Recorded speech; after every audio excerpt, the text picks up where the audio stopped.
Take your Bibles and turn with me this morning for a few moments to Luke chapter 17. Luke chapter 17, we're going to come right into the midst of a conversation. The conversation is between Jesus and some of his disciples. They're asking the question, what will be the signs of the end of the times?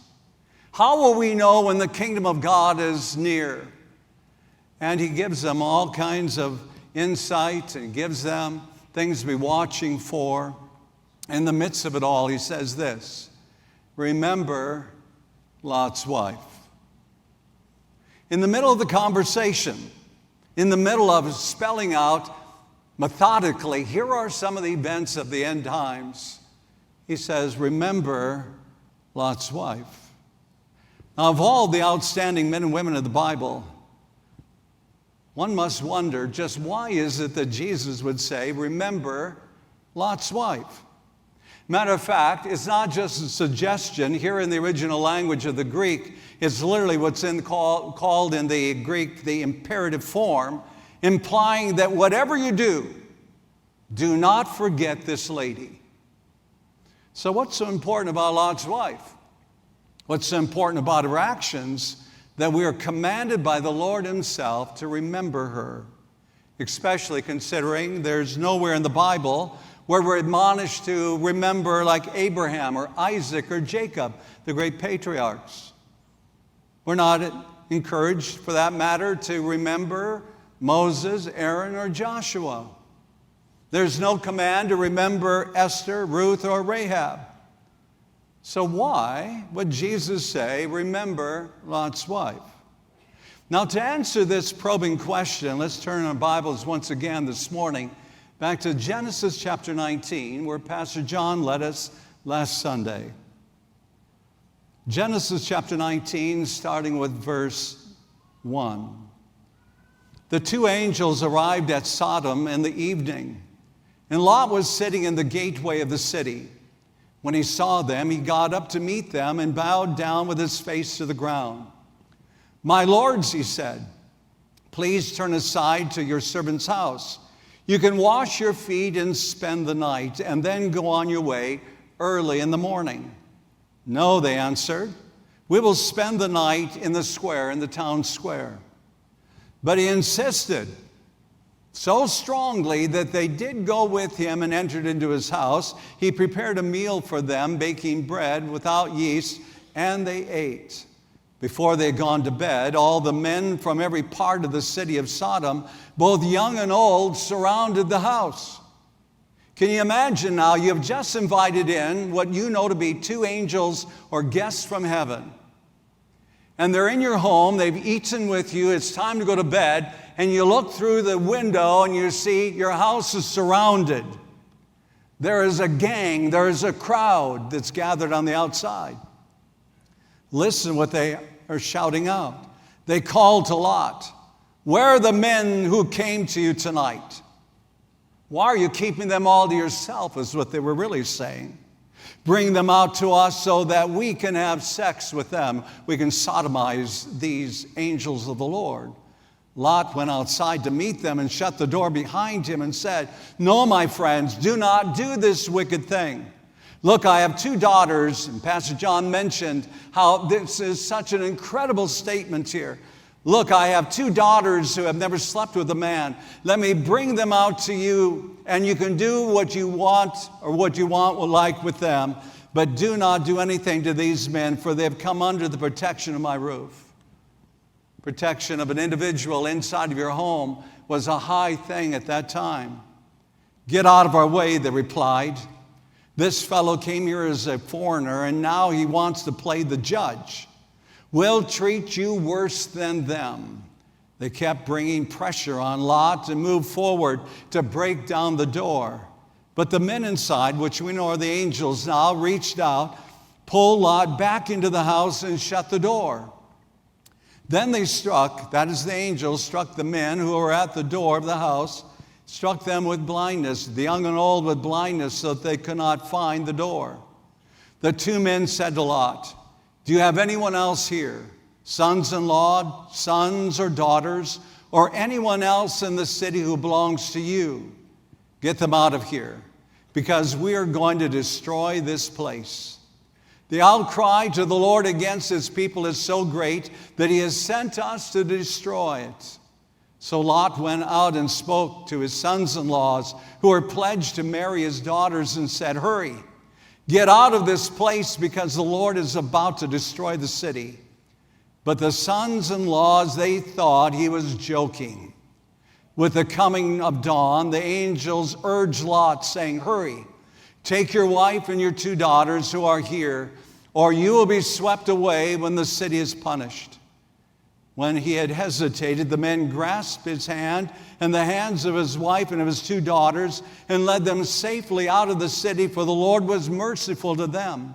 As soon as they had brought them out, one of them, that is of the angels, said, "Flee for your lives. Don't look back, and don't stop anywhere in the plain. Flee to the mountains, or you will be swept away." But Lot said to them, "No, my lords, please.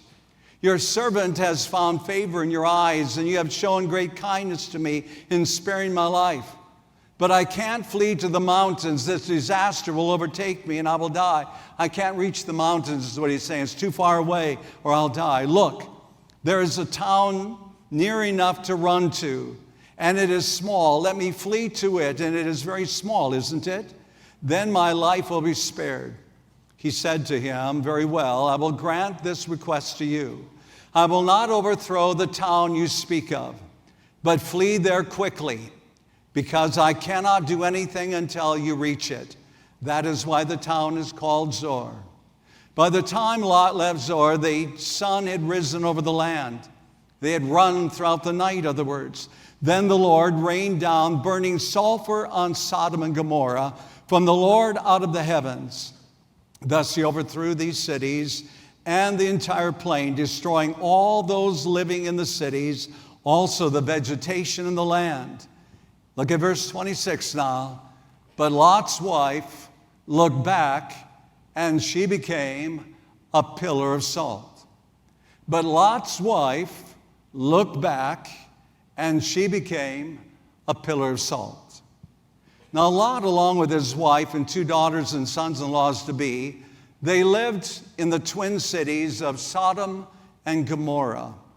The cities of Sodom and Gomorrah were universally known all throughout the nation and around the land for their moral decadence. Morally, the cities were bankrupt. Wickedness abounded. Violence filled their streets.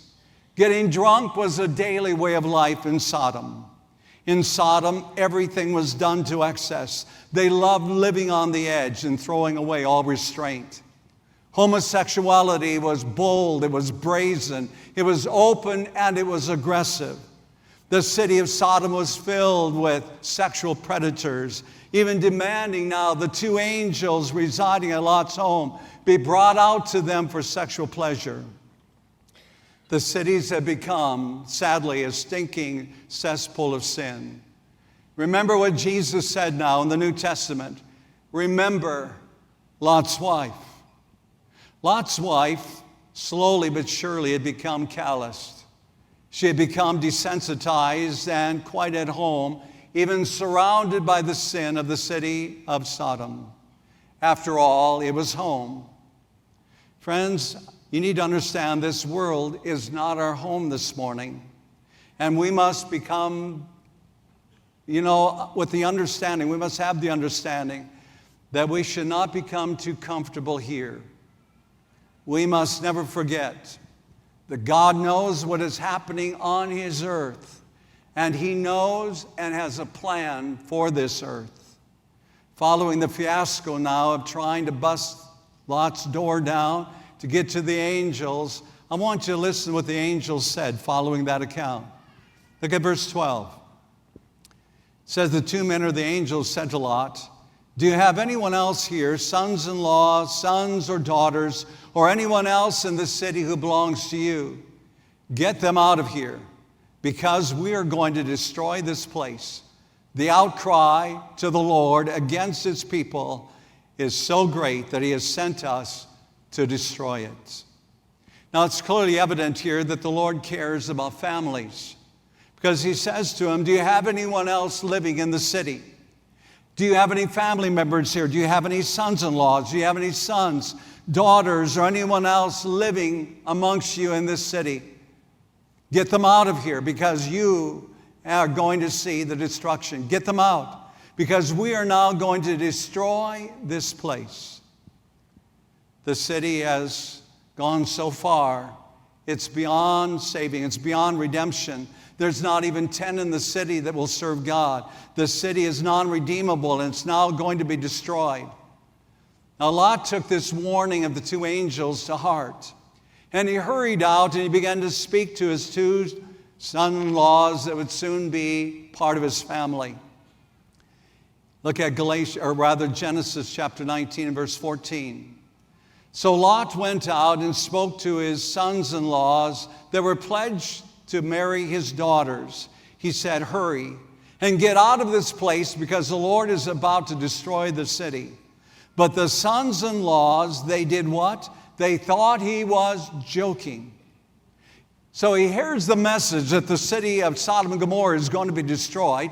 And the angel said, is there anyone else other than your two daughters and your wife that you have in this city? And he said, I have two that are engaged to my daughters. They're sons-in-laws, and I care about them. I believe that any parent in the house today that has a son-in-law or daughter-in-law, you understand how special that relationship is, and how they are like flesh of your flesh and bone of your bone. And so he runs out. The Bible says he hurried out to reach them. And he told them, time is of the essence. You need to get out of this place. The Lord is about to destroy this city. But Lot's soon-to-be son-in-laws, they thought he was joking. The original language there implies mockery. Matter of fact, they may have said something like, the crazy old goat has now lost his mind, just like his uncle Abraham. We're not going anywhere. This is home. And no matter what storm comes our way, we will weather it. We'll be okay. We're going nowhere. Now look at verse 15. With the coming dawn, the angels urged Lot, saying, hurry, take your wife and your two daughters who are here, or you will be swept away when the city is punished. When he hesitated, we'll come back to that phrase in a moment. When he hesitated, the men grasped his hand and the hands of his wife and of his two daughters and led them safely out of the city, for the Lord was merciful to them. As soon as they were brought out, one of them said, flee for your lives. Don't look back. Don't stop anywhere in the plain. Flee to the mountains, or you will be swept away. Now, I want you to consider for a moment here the high drama that's taking place. It's as though the angels are saying, forget your sons-in-laws now. They've had their chance. They have chosen rather to mock rather than to follow. You must hurry. Time is of the essence. Take your wife, take your two daughters. Destruction is coming soon. Run for your lives. And the Bible says, even knowing this, when he hesitated. You know, reading the narrative here, you can feel Lot's emotional tension. There's a lot happening in a very short period of time. Both of his sons-in-laws had refused to come along, mocking him. And I'm sure that he's hesitating, thinking, maybe if I were just to say one more word to him, if I could just tell him one more time what the angels have said, maybe they'll change their mind and will join me and my wife and two daughters, and they'll come along with us. When he hesitated, his two daughters, I'm sure, were heartbroken. And I'm sure that it was just kind of dragging them all the way, getting them out of the city. In the back of their minds, they're thinking, these were the men that we were engaged to. We were hooking our future onto their wagon, and we were looking forward to having life together with them. They're heartbroken. And as far as his wife, Lot's wife, she's moping all the way. Look at Genesis 19 and verse 16. It says, when he hesitated, the men then grasped, this is the angels, the men grasped his hand and the hands of his wife and of his two daughters and led them safely out of the city, for the Lord was merciful to them. As soon as they had brought them out, one of them said, flee for your lives. Don't look back. Don't stop anywhere in the plain. Flee to the mountains, or you will be swept away. Now, the angel's instructions here were both crystal clear and totally understandable. Here was the instructions. Flee for your lives. Don't look back. Don't stop anywhere in the plain. Don't even remain close by where the judgment of God is going to fall. Get as far away from here as you possibly can. Look at verse 23 now. By the time that Lot reached Zoar, the sun had risen over the land. They'd run all night long. Then the Lord rained down burning sulfur on Sodom and Gomorrah from the Lord out of the heavens. Thus he overthrew those cities and the entire plain, destroying all those living in the cities and also the vegetation in the land. I think all of this is a lot easier for us to understand the destruction after seeing what happened in Maui this past week. I would dare say that many of us in this room have been to Maui at one time or another over our lives and have been to the western city there of Lahaina, right along the ocean. I've been there many times. I've eaten in their restaurants. I've gone into their stores. I've walked in and enjoyed some of their art. All of this, it was amazing street. And on this street, there's not one thing left standing today. It's all gone. Thousands have been displaced. It has been leveled. There is nothing but ruins left. I think we've all seen enough pictures in our minds, so now maybe we can transfer that thought a little bit over to the city of Sodom and Gomorrah. God rained down fire from heaven, the Bible says, and not only destroyed the city, it destroyed all that were living within it. It came suddenly upon them. You know, one of the things that they're saying regarding the fires there in Lahaina was that there was no warning. There was no tsunami warning that would be an indication that something was happening. There was no indication at all that their lives were on the line and families were left in their homes, and they have found them now as they've gone, the first responders going from house to house through the ashes, finding families huddled together, trying to protect themselves from the flames. Jesus said when he returns, he's coming like a thief in the night. He is coming in a moment when we think not. They have been warned, and we have been warned. And I'm not saying, please don't misunderstand what I'm saying about Lahaina or Maui. I'm not saying this was necessarily the judgment of God. I'm not saying that at all. I'm saying that I believe now, with that in our mind, as fresh as it has been from this past week, and the loss of life, men and women trying to get out of the city, get to Front Street, from Front Street to the main highway. The roads were blocked, and they burned to death in their automobiles. It was sudden. And so now the Bible says, thus he overthrew those cities and the entire plain, destroying all those living in the cities and the vegetation in the land. Now, Sodom and Gomorrah, you may wonder just exactly where was these two cities. They were located southeast of the Dead Sea.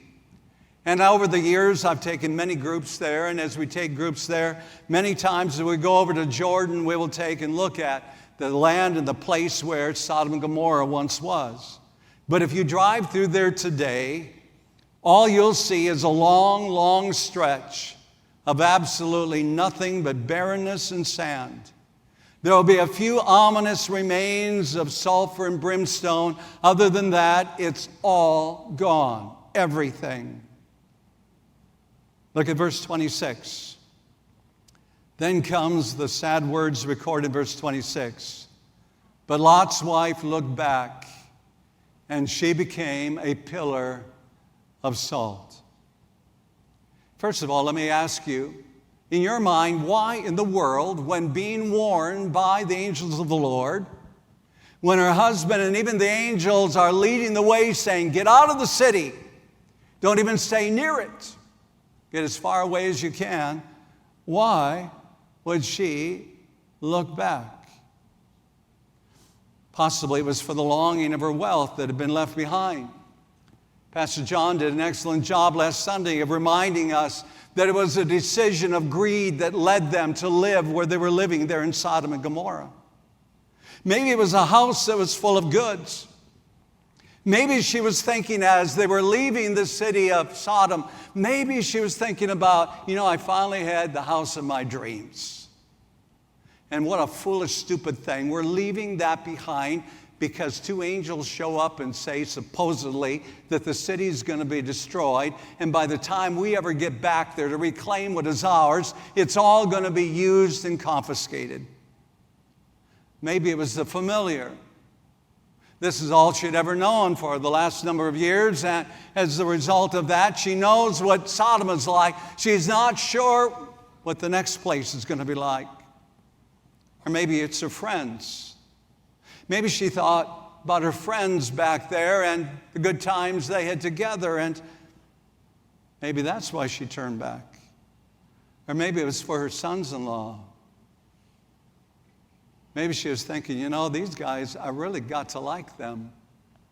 And I was so looking forward to having them part of our family.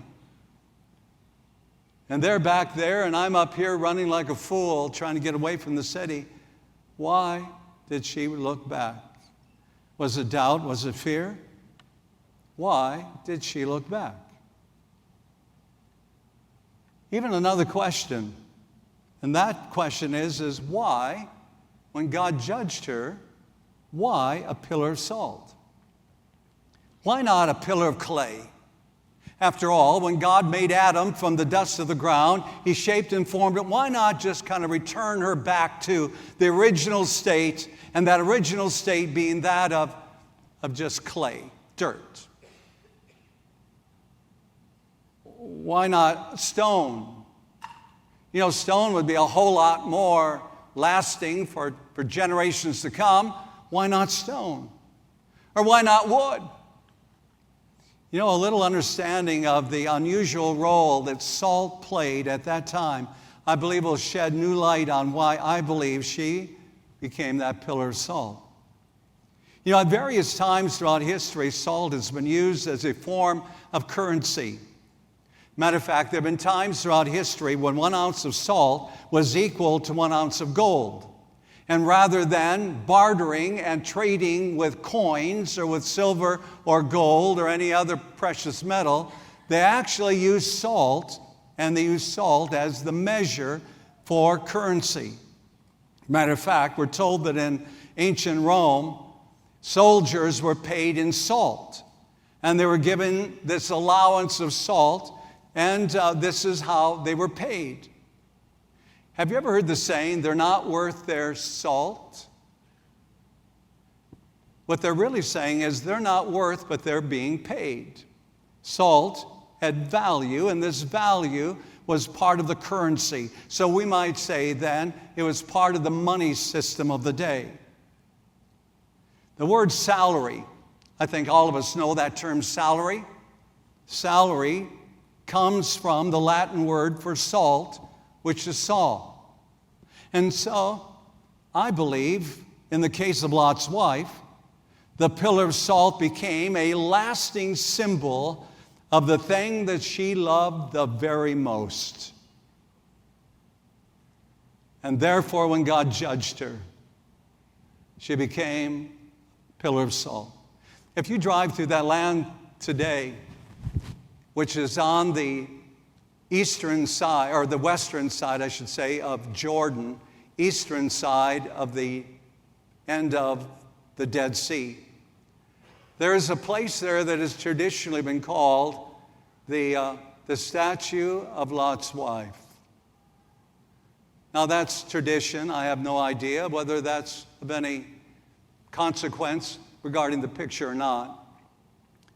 But nonetheless, I believe that God, when he judged her, said, we're going to make everyone for the years to come aware of what possessed your heart. You live for salt, you die for salt. You want something that's going to identify you for generations to come? Here's where your heart was. Your heart was all in the greed and the time of the finances and all of that of their family. You know, if you go through a cemetery, they have what they call headstones. You know what they are. On it you'll find, the name of the individual, the date of birth, the date of death. Many times, if it's husband and wife sharing the same headstone, they'll share them side by side. And many times you can get a little picture into their lives. And getting a picture into their lives, sometimes you'll find like a fishing rod engraved in that granite, which lets you know this person was a fisherman. Other times you'll find a boat, or you'll find engraved an automobile. Matter of fact, on the gravestone of one of my family members, having been raised and lived all life long in the automobile business, there's a little automobile that's engraved right in it. But it's saying to every generation that comes along, this is what we valued. It wasn't always the greatest value of all, but it's what we valued. My parents, before they passed away, they pre-planned their funerals. And they pre-planned not only their plot, their site, but their headstone. If I were to take you there today, it would give you once again a little picture into their lives and what they valued. On one side, it's my mother's name, date of birth and date of death. On the other side, it's got my father's name and the date of his birth and death. But at the bottom, in large letters, it says this: as for me and my house, we will serve the Lord. And every person that walks to the cemetery and sees that, it's a declaration, like the fishing rod, like the boat, the car. There's 1,000 things I've seen. Those that are, equestrian, they have a horse. It's like if I could leave something to say, this is what I stand for. So if you go around to the opposite side of my parents' headstone, there's 2 big hearts. And in the hearts are the names of each one of the family. All of my brothers and my 2 sisters, one of which only lived 2 weeks before she passed away. All of them listed on the inside of the hearts. Even when I stand there, there's a lot of memories I have of my folks, of course, like any one of us in the room. But when I see that, it says, keep on serving God. As for me and my house, we made a declaration. We're going to serve the Lord. And on the backside, when I see those hearts and to see our names all engraved in the granite, it lets me know that one of the last things that they want us to know is how much we're loved. A pillar of salt. This is what she lived for. This was her life. This was everything that she valued. So let's let generations to come all look and see the pillar of salt and remember Lot's wife. Remember Jesus, his own words. The only person he ever said to remember, he said to remember other things, but the only person he ever said to remember was Lot's wife. I think we all do well then to remember Lot's wife. We ought to remember Lot's wife when we see the corruption and the culture round about us. When we're beckoned by those that would mock and say, you're a fool, you're just like those guys in the Old Testament. You're like Abraham that believed God. Yes, he believed God and was accounted for righteousness. You're just another fool in a long line of fools. Sometimes that's where it'll come from. Remember Lot's wife. Here's something interesting that they found in Pompeii. I've always wanted to go to Pompeii. And several years ago now, I did the General Council of Italy. About 1,000 churches gathered there, and I had the privilege of speaking to them. And I wanted to go see Pompeii. In Pompeii, what they found, because of the ashes of Vesuvius, is amazing. People were literally encased inside of the ash. And their lives, at the very moment in what they're doing, even the inflections upon their faces can be seen to this day. They took these caverns where the body now has decayed over the years, and they took and poured them with, maybe a mixture that we'd say like plaster Paris or something similar to that. And then they made the shape and form. Here's one that was so outstanding that I'll never forget. And you can go there and you can see all of these. It's a lady. She is headed for the gates. You can see the gate of Pompeii. She's on her way out to safety. But she turns around to reach down for a bag of pearls. They found the pearls, they found the bag, all of that encased. And here she is, like this, frozen in time. Now, whether she dropped them and was going to just quickly try to pick them up, maybe somebody else running out of the city, maybe they dropped them by accident, she saw them and thought to herself, why, I'm not going to let this just lay here. I'm going to pick them up for my own. But here's the story behind it. She's headed her feet towards safety, but her head and her arms are like this, reaching down for the bag she never got. Remember Lot's wife. Why don't you bow your heads and hearts, please? Father, you have so clearly commissioned me to speak this message this morning. I think all of us have just a little clearer vision of what is going to happen one day according to what you've foretold and what Peter told us about in his epistle. That the earth is going to melt away with a fervent heat.